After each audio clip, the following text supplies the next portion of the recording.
প্রিয় দর্শক, শুভেচ্ছা সহ আমন্ত্রণ জানাচ্ছি এনটিভির প্রতিদিনকার আয়োজন স্বাস্থ্য প্রতিদিনে। আজ আপনাদের সঙ্গে আছি আমি ডাক্তার সাখাওয়াত হোসেন।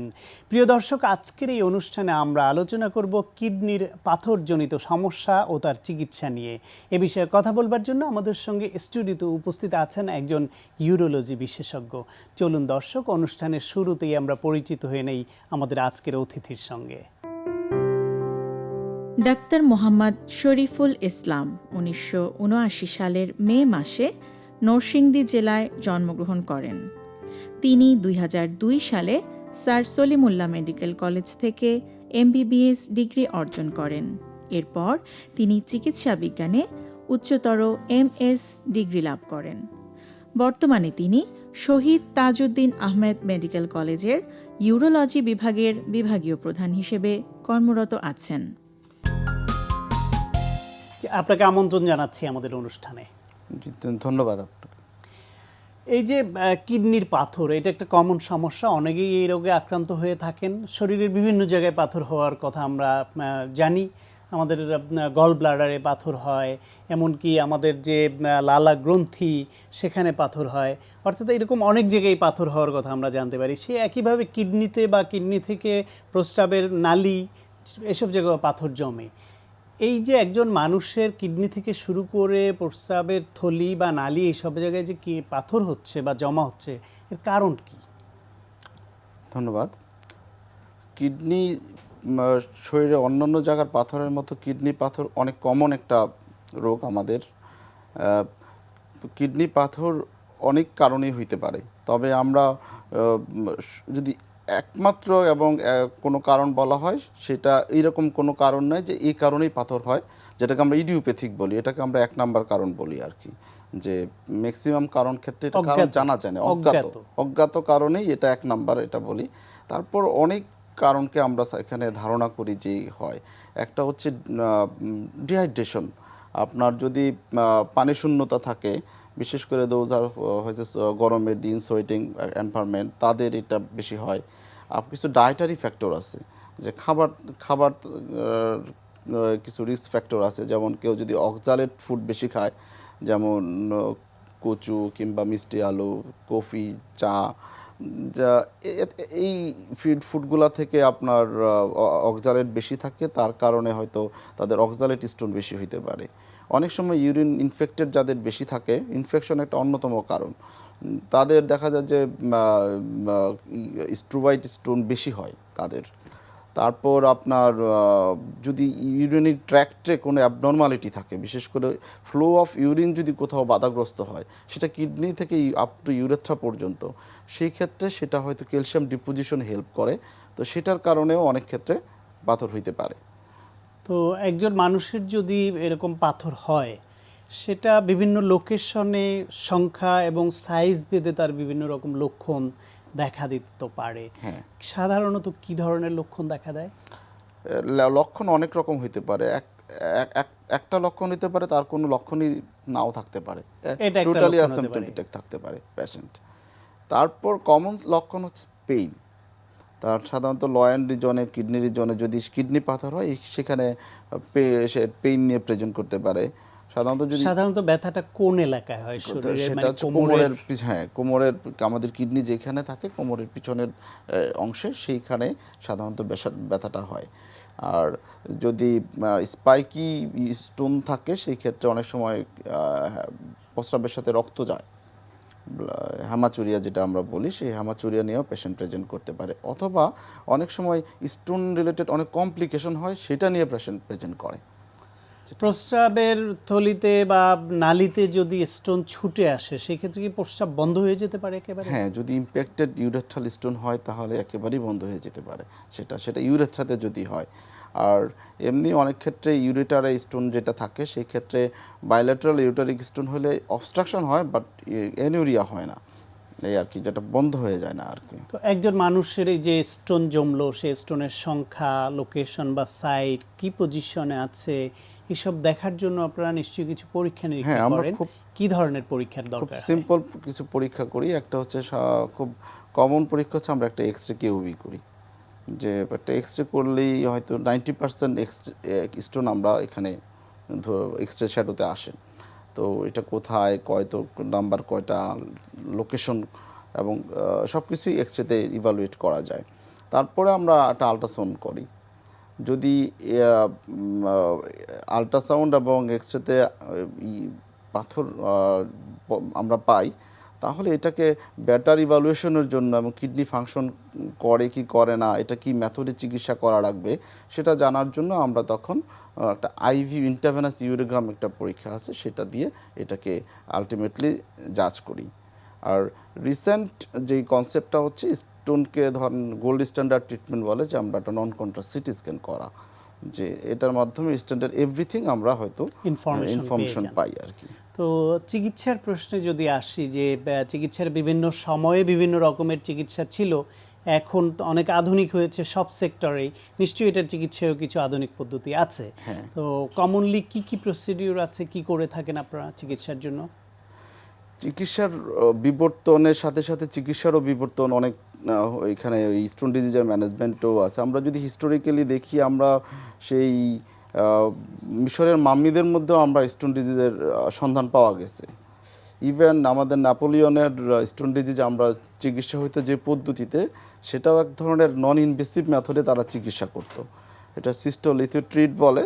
এই প্রস্রাবের রাস্তা দিয়ে এক ধরনের মেটালিক কিছু দিয়ে স্টোনটাকে ভাঙার চেষ্টা করতো।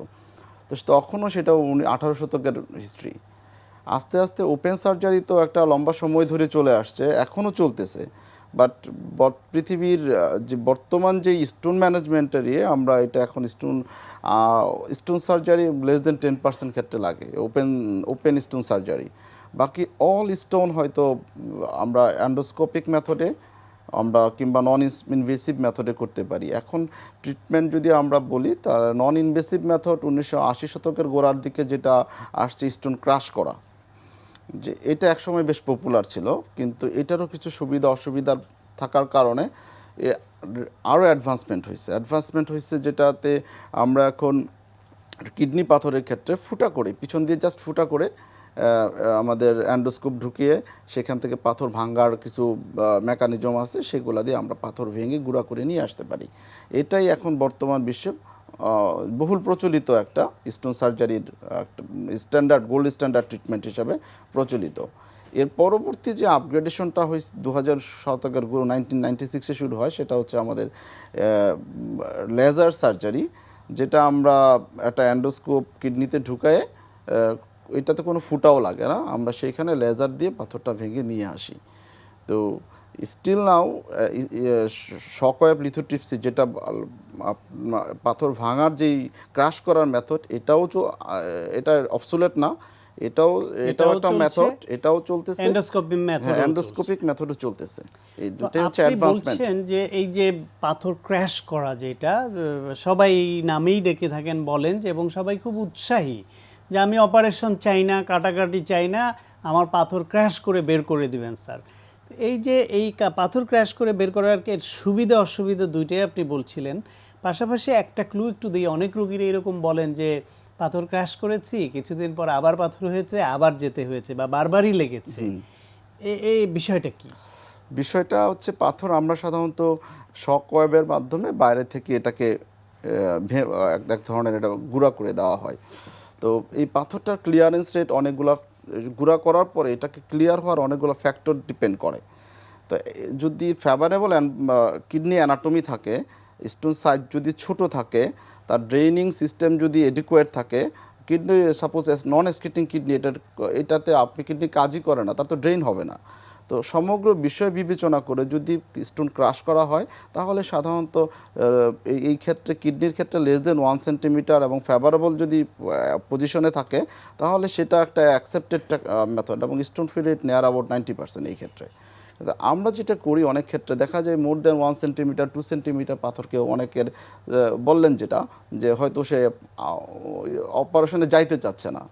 এই ক্ষেত্রে যদি ভাঙার চেষ্টা করা হয়, তাহলে স্টোন বাল্ক বেশি থাকে, কমপ্লিট ভাঙা যায় না, ভাঙা গেলেও সেটা বের হয় না, স্টোন ফ্রি রেটটা কমে যায়।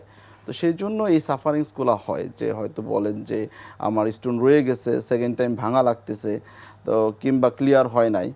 এই বিষয়গুলো তখন থাকে যদি এই জিনিসগুলো প্রপারলি জাজ করা না হয়। স্টোন ক্র্যাশে এবং এই যে এন্ডোস্কোপিক পদ্ধতিতে যে স্টোন বের করে নেয়, দুইটার অ্যাভারেজ মোটামুটি খরচ কেমন আমাদের দেশে? তো এই স্টোন ক্রাশ করার পদ্ধতিতে যেটা ওটা অনেক চিপার, বেশ চিপার। এটা ধরেন হয়তো সেন্টার, যদি বিভিন্ন সেন্টার ভেদে খরচ ভেরিয়েশন হয় তাহলে নেওয়ার অ্যাবাউট, আমরা যদি বিএসএমইউ কিংবা এতে বলি তাহলে হয়তো 15,000 টাকায় আমরা এটা হয়ে করতে যাচ্ছে, পারি হয়ে হ্যাঁ একটা সেশনে। আর এন্ডোস্কোপিক হলে এন্ডোস্কোপিক যদি আপনি আসেন, সেটার এন্ডোস্কোপিক মেথড, এটা ট্রিটমেন্ট একটু কস্টলি, এবিট কস্টলি। এটা পৃথিবীর বিভিন্ন দেশে যেমন এটার ভেরিয়েশন আছে, আমাদের দেশেও এটার ভেরিয়েশন আছে। তো অ্যাভারেজ আমরা যদি ফুটা করে করি, সেটা হায়ার সেন্টারগুলোতে মোর দেন 1 লাখ টাকা লাগে। তারপরে এই আধুনিক চিকিৎসা আমাদের দেশে হচ্ছে, এই সুবিধাটা আমরা পাচ্ছি এবং এটা পৃথিবীর অন্যান্য দেশের তুলনায় অনেক কম বাংলাদেশে। হ্যাঁ, অনেক অনেক কম। মানে হয়তো ইউএসএতে এই ধরনের সার্জারি করতে প্রায় $10,000 লাগে সেখানে, সো দ্যাট আমরা হয়তো $1,000 সারতে পারতেছি। আমাদের দেশ স্টোন সার্জারিতে অনেকটাই অ্যাডভান্সড এখন। দেশের বাইরে যে স্টোন সার্জারি চিকিৎসা নেওয়ার কোনোই প্রয়োজন নেই। এই সার্জারিগুলো যেটা ইউরোপ কিংবা ইয়েতে হচ্ছে, সেম সার্জারি আমরা এখন আমাদের করতেছি। দেশেও হচ্ছে এবং আমাদের দেশের রোগীরা আমাদের দেশে হ্যাঁ, দেশেই সেবা সেবা পাচ্ছেন। নিতে আপনাকে পারবেন। অনেক ধন্যবাদ। ধন্যবাদ আপনাকে। প্রিয় দর্শক, কিডনির পাথরজনিত সমস্যা ও তার চিকিৎসা নিয়ে অত্যন্ত প্রয়োজনীয় একটি আলোচনা শুনছিলাম আমরা। আশা করি আপনাদের কাজে লেগেছে। প্রিয় দর্শক, এই অনুষ্ঠান সম্পর্কে আপনাদের যে কোনো মতামত বা পরামর্শ থাকলে অবশ্যই লিখে জানাবেন এই ঠিকানায়। প্রযোজক স্বাস্থ্য প্রতিদিন, এনটিভি, বিএসসি ভবন, 7 তলা, 102 কাজী নজরুল ইসলাম এভিনিউ, কারওয়ান বাজার, ঢাকা 1215। ফ্যাক্স 914338 থেকে 7 পর্যন্ত, অথবা ইমেইল করুন স্বাস্থ্যপ্রতিদিন@ntvpt.com এই ঠিকানায়। প্রিয় দর্শক, আপনার প্রিয় স্বাস্থ্য প্রতিদিনের আগামী পর্বে আপনার জন্য যা রয়েছে, স্বাভাবিক 30 থেকে 50 বছর বয়সের একটি প্রাপ্তবয়স্ক মানুষের জন্য স্বাভাবিক মাত্রাটি হলো উপরের যে প্রেশার, যেটাকে আমরা সিস্টোলিক প্রেশার বলি, সেটি সাধারণত 90 থেকে 130-এর মধ্যে থাকা উচিত। আর নিচের মাত্রাটি 60 থেকে 85-এর মধ্যে থাকতে হবে।